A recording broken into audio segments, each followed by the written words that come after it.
Today's episode is brought to you by M&M's Caramel Chocolate Candies.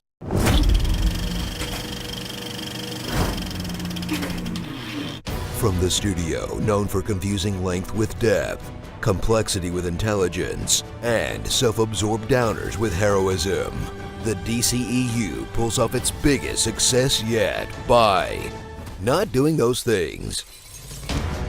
Wonder Woman.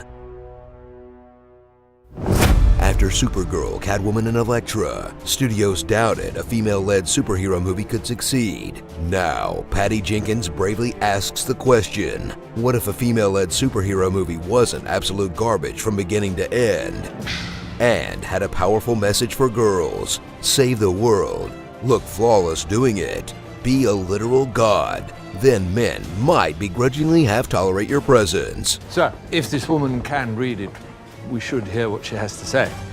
Yes, very well. Woohoo! Progress!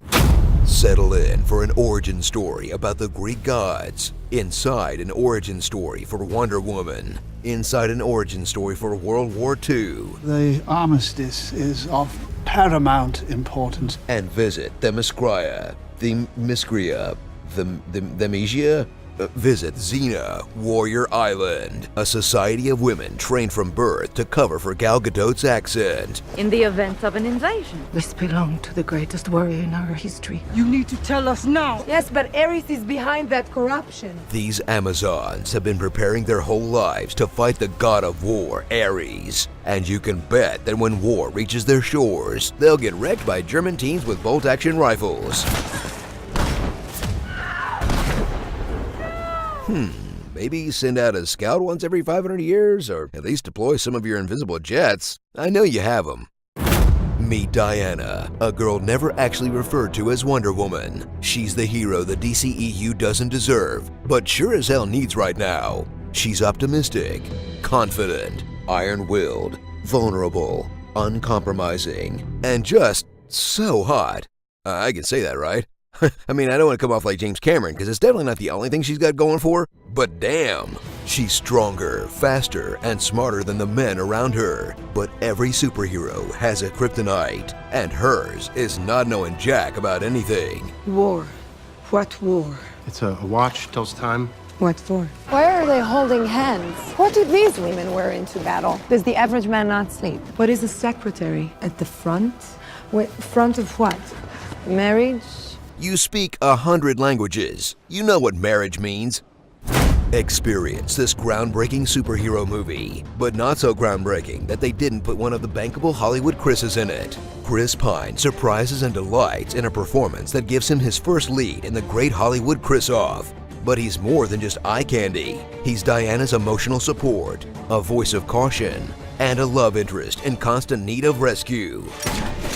Hey, they gave him the role women always have to play against the male superheroes, didn't they? I see what you did there.